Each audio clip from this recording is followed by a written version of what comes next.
Welcome to As the Story Grows. I'm Brian Patton. Today we welcome Ben and Jack from Acres to the podcast. The new Acres record, The Host, is out today on Solid State Records.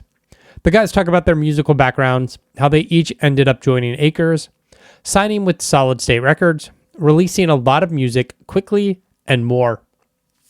I loved the What It's Like to Feel Worthless EP that Acres released last year, and The Host picks up in the same vein, and I'm sure it will be on my favorite albums list at the end of the year, so don't miss it. Thanks so much for checking out this episode of As the Story Grows. If you're a brand new listener to the podcast, welcome. Thank you so much for listening. If you like what you hear, you can find links in the show notes or over at asthestorygrows.com for our mailing list, our podcast community on Discord, and our Patreon page where you can support the show financially and get early access to every episode and more. And if you just want to be a listener of the podcast, make sure you subscribe on your podcast platform of choice. Leave a comment, share with a friend. I appreciate it. Enjoy today's conversation with Ben and Jack from Acres. There's a world on the tip of my tongue.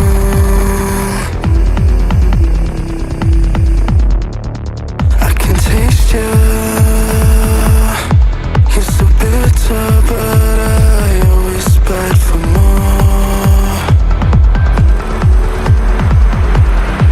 Yeah, I always beg for more. Are you both in Portsmouth? Nope. No. Free. So our guitarist lives in Portsmouth. Okay. I live in like North London. Okay.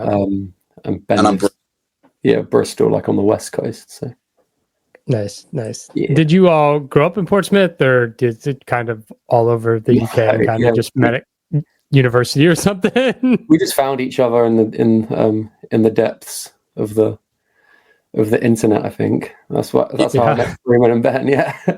Or we like toured with each other in different bands, and we just remained friends. That's kind of how it happened. Nice. Yeah. I think Alex hit me up in like 2015 through the internet, and then like a week later, I jammed with the boys in a practice room, and then I think it was like 2 weeks later I went on tour, and that's when I first met Jack. When you were in a different band, yeah, I was supporting Acres a long time ago in one of my first bands. Nice. And I ended up getting on better with them than like the band I was in, so we always just kind of stayed in contact. And I joined in 2019, 18, something like that. I think I did my first tour in 2018, but I wasn't like a member until 2019 at some point. Nice. Just before COVID. Oh, yeah, which is a great time to join. Great time, You're like, yeah. well, you're like, well, great. I guess this thing is over now. Absolutely. That's exactly what I thought. Yeah. What got each of you into music? Go on, Ben, you can hit that first. Dude, I mean, when I was growing up, I didn't realize I could sing, and I was obsessed with a band called Him. Like, Okay. all I listened to was Him. And when my parents were at work, it's that classic. I had that CD player, you know, where you could mask the vocals. I don't know if you had them. You could hide the vocals. There was a button on the CD player. So I would rip from like iTunes a set list that I loved from Him and just perform it in my bedroom fucking every day. And it was probably like 2 hours worth of, and not thinking anything, like not ever really wanting to properly join a band. And then there was a local band looking for a singer, and I was just like, do you know what? Fuck it. Like, I'll try, and ended up doing that, and literally how I started and got into a band and making music and stuff. Nice. Mine was, I think I was 11, and I had cousins that were like probably 5 or 6 years older than me, and they gave me like this box of CDs they didn't want anymore because they were kind of outgrew whatever they gave me. And I picked up Dookie, I picked up Iowa by Slipknot, and I picked up Smells Like Children by Marilyn Manson. I like looked at the Marilyn Manson thing and thought like, I do not understand that. It's not for me. I remember putting on Iowa and being like petrified and just being like, this is definitely not for me at this point in time. And then I stuck like Dookie on, and it just clicked. Like 11-year-old me, kind of, I grew up around like my parents playing the Beatles and the Kinks and stuff like that. So it kind of reminded me of that. But like a little bit faster, a little bit more angsty, and I was like, oh, I can kind of get into this. So I kind of fell down the rabbit hole of like the East Bay early 90s, late 80s, like punk stuff, like Operation Ivy, Green Day.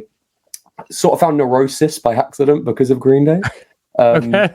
Yeah, which is wild because like I would look at like old show posters and just listen to the bands that Green Day were playing with. So there was like Pansy Division and shit like that, but they did a bunch of stuff with Neurosis, which is mental.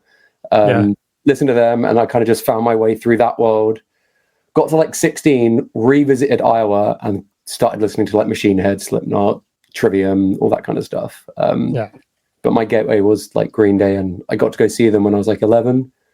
Nice. And that like changed my world, and I was just like, I want to be in a band, I want to play guitar, and just always ended up playing in different sorts of bands and stuff. That's kind of it, really. One of my first records as well. I remember I had to hold a tarantula. I'm petrified of spiders, and my auntie made me hold a tarantula. It's called Tropiquaria, like a zoo thing, and I had to get a photo. You do that, I'll buy you the record. And I was just like, fine, and I did it and got. Very sick. That's so funny. But I only listened to Iowa for like the first time full through, I don't know, like 2 or 3 years ago, because by the time Slipknot came out, I was already into heavy music, and I was just like, that didn't vibe with me. I was like, the Masks are fucking dumb. So like, yeah. But I listened to it a few years ago, and I was like, oh, this is fucking great. Like, I get it. Like, when did it come out? Like 2001, I think. It's like, if that came out today and a young band did it, it would still be like groundbreaking. People would be gassed on it. So yeah, great record. Yeah, I remember listening to it very loud. How old was I in 2001? 11, 12. And listened to it very loud. And my stepdad was just like, you won't be listening to this shit in 10 years. Turn it down. Yeah, I get that as well. No one will remember them in 10 years. They're not like Zeppelin.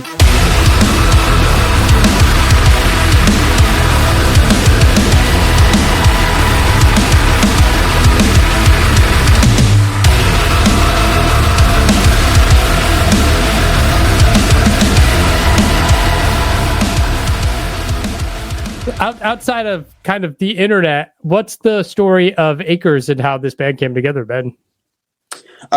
Dude, so yeah, the band was obviously, like I said, I joined in 2015, and the guys were doing it a couple of years before me, and I think Alex is the grandfather of the band. I think he's the only original standing member still.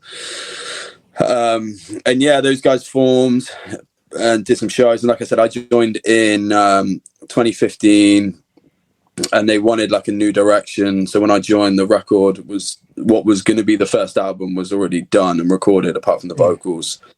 And they obviously, all the older Acres stuff never had like screams and stuff, so they wanted a singer. So yeah, did that turned into the In Sickness EP, and yeah, I think that's kind of where it happened, really. Nice. Talk to me about kind of COVID and navigating COVID as a band, because yeah, the full length comes out 2019, and then I mean, where do you go from there?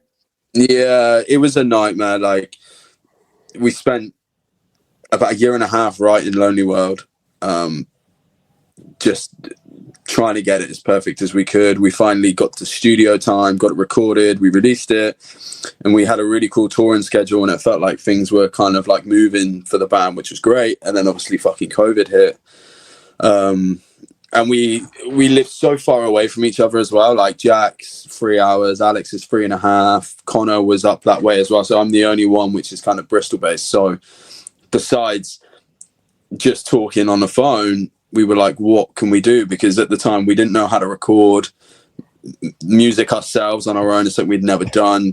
Our guitarist at the time did all the demos. He was the music dude, and me and Alex were just like, yeah, this is sick. So we couldn't record. We couldn't do a lot, and we were just like, shit, what do we do? And I know a lot of people thought we broke up because there was such a big gap between us kind of releasing Lonely World and then the second record. A lot of people didn't know what was going on, and I think even for us, we didn't officially know what was going on, because how long was this going to last? But yeah, we kind of pushed through and we had to buy our own studio gear during COVID, get it delivered, and then I had to teach myself to record vocals for the first time, and then Alex had to teach himself to record guitars, and in between me and Alex, we managed to demo and sketch out what became Burning Throne, and it took a while because we couldn't just hang out and write. It was bouncing ideas and sounds, and it took so long to get there, but and I'd just joined, so I kind of didn't know how they worked anyway. So I was just like, oh, this is probably how they write a record. I have no idea how they do this. I kind of took a back seat and just was hoping to get to play some shows at some point. Not wanting to tread on anyone's toes or whatever. So I kind of was just like assuming this is how Acres write a record and navigate a pandemic and shit. It was it was weird. I thought I joined a band that was going to break up, and I was like, brilliant. I've just joined a band that really like loads of cool shit lined up, and then it all obviously everyone was in the same boat. It was crazy. Yeah, it was frustrating because a lot of tours. And then when COVID finally did lift, I managed to avoid having COVID for how many years. And then the minute the restrictions lifted and we announced the tour, 2 days before the tour, I got and we had to cancel the tour. And then we had a festival to play around the same time, and I had COVID, and I was just like, fuck. Dude, I remember not getting COVID the entire time through COVID. We announced some festival in the Czech Republic. It would have been the first show back. A week beforehand, I was like, I feel kind of sick, and I had COVID. It was like play shows. That was such a wild time. Like once tour had started again, because I'd interview bands, and then it'd be like the singer's in a hotel room or locked on a tour bus because they have COVID now, and so it's just like, for 2 weeks the tour stops while people recover from sickness. It's like, fuck, man, it's such a weird. It seems like another life ago. It doesn't seem real anymore because everything's gone back to pretty much like normal, whatever that is. Yeah. But it seems like a weird fever dream that happened. It's bizarre. Yeah. Yeah, there was a lot of weird. Got married just as COVID was lifting, but obviously everyone was still being safe. And my wife's brother, who was walking her down the aisle, woke up feeling rough in the wedding venue, did a COVID test and actually had COVID. While we got married, he just sat in his room in his suit. Like, oh my God. So weird. We were just like, what do we do?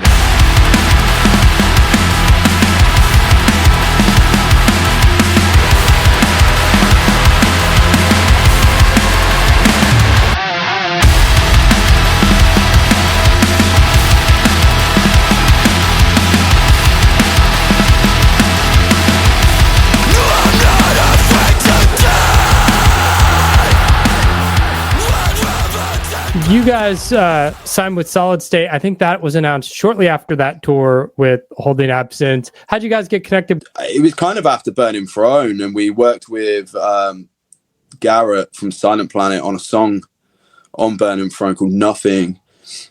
And I think once the record was out, Solid State were into what we were doing, jammed the album, and then kind of we were at the end of our deal with Wolf and said, would you guys be interested in signing? And then we had a couple of meetings and went from there, which was great because America was somewhere I was kind of begging everybody that we want to start being a part. Like, we want to go to America and we want to, and so having an American label, and then luckily signing to the American booking agent as well.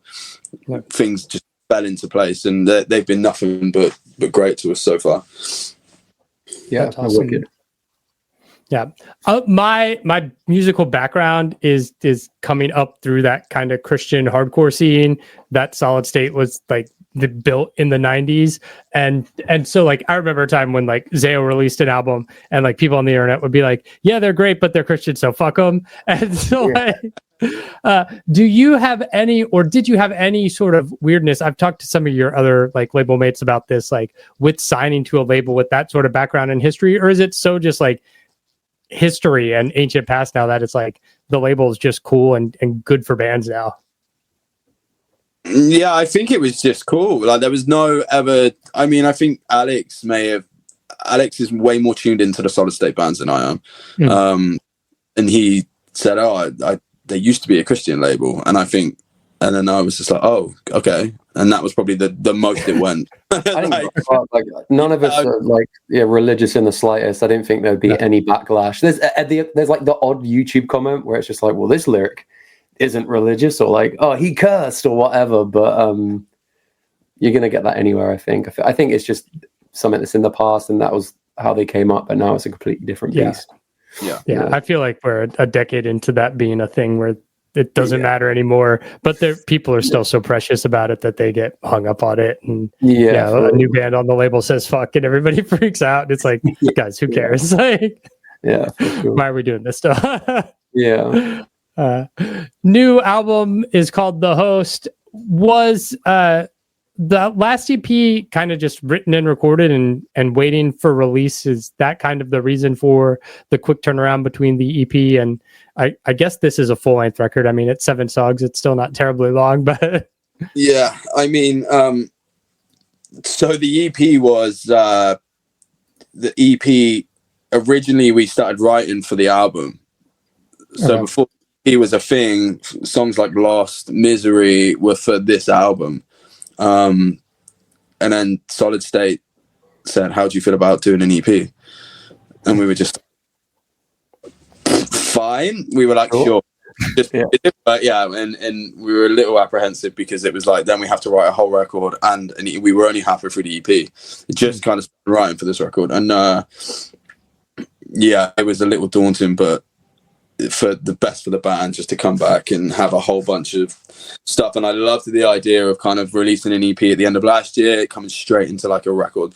I remember the EP got announced as we were in the studio working on the album, and I was just like, this is great because we've never been prepared as a band in our career. So I love this idea of just having so much kind of ready to go without stopping. I also think it was like a really nice stepping stone to kind of lean into the new sound as well, instead of hitting someone with a record that's like completely left the field of what Burning Throne is. I think it was nice to have that sort of like introductory, like exposure therapy bit where people are like, oh, they're changing their sound a little bit, and it wasn't too like foreign for the listeners. Yeah. Does it kind of help with, I don't know if there's a label thing more, to have like shorter bits of content because everything is so, whether it's streaming or YouTube, right? Like people's attention spans are not like sitting down to listen to an hour long, 12-track record, right? The EP, like I said, the EP just seemed like such a good idea. And I'll say now that the 7 tracks for the record, it's more than 7 tracks. There's a way we're doing it. So it is a lot. There's a lot of people have said, oh, it's 7 tracks, but there's more stuff. There's more. Like it's the way that like, and everyone wanted to do this, and for that exact reason, kind of attention. The last thing we wanted was to have the EP drop, have a record drop so soon, and then by one point, maybe not it get forgotten about, but with the attention spans and people, how many people listen to full albums back to back? We liked the idea of doing it this way, but there is more to come. Album's called The Host. Where did that title and kind of concept for this album come from? Me and Ben took it in turns to write lyrics. We'd kind of pick the songs that we liked ourselves and we're like, I think I have an idea for this. We kind of picked some songs. Bloodlust fell onto my lap and I was like, I really know how I want this to sound. It was kind of the first time with me being in the band that I've been able to like write lyrics and pitch like vocal ideas and stuff like that. And that's something that I really like doing. And I was writing the lyrics for Bloodlust, and I wrote a line with The Host in it, and I was like, oh, that's kind of cool. And I kind of just whacked it down on a notes app thinking maybe that's a cool album name.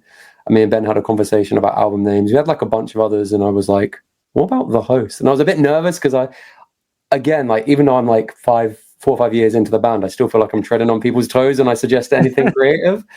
And I was like, The Host would be cool. And like lyrically, it kind of makes sense with a couple of the tracks I've been writing, and it kind of really lends itself to nice imagery as well, because it can be a whole load of things that we can do for like photos, videos, artwork and stuff. I was like, it's a really cool name.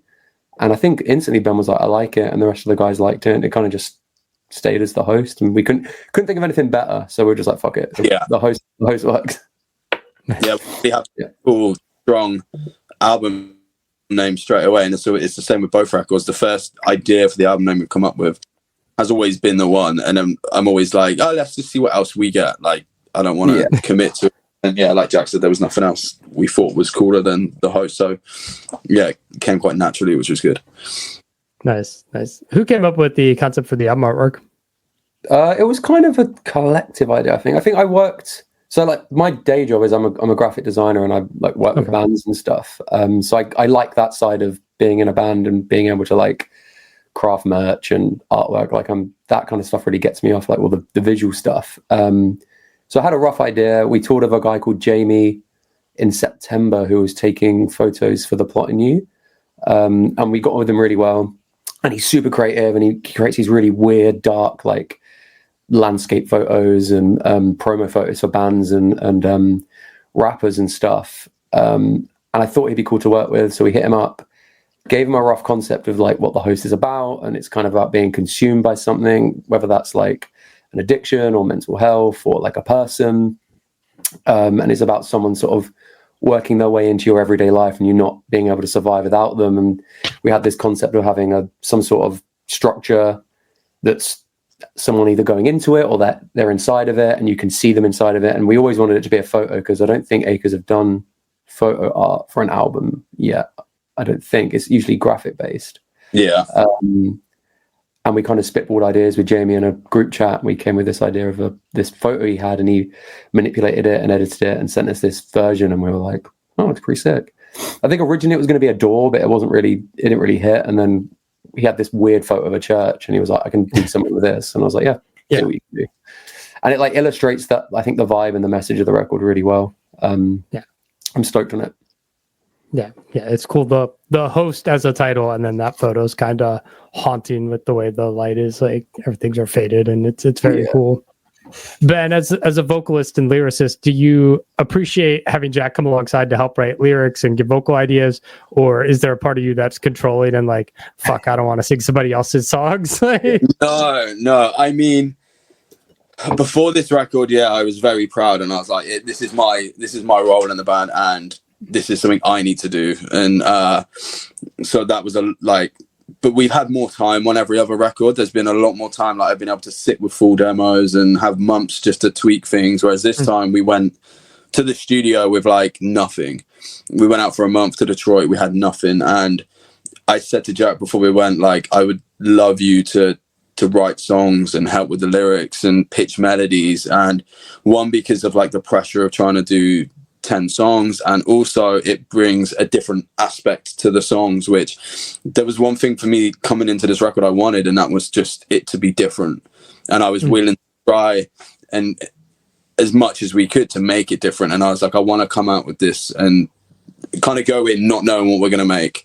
So having Jack write, help with the melodies, and I know we spent a lot of time at the Airbnb writing together, was helpful. And I think it made a bunch of the songs kind of shine, which is great, especially on the heavier side. Like Jack's placements are completely different to mine, and it really made the songs pop, I feel, for sure. Yes. You guys are coming to the States in April, touring The Devil Wears Prada. Is that your plan for this year, just to try to tour as much as possible, whether it's stateside or do a UK tour later in the fall or something? Yeah, I think so. Just try and hit it as hard as we can whilst we've got the opportunity, and use our visas that Solid State kindly paid for. Try and make our money's worth.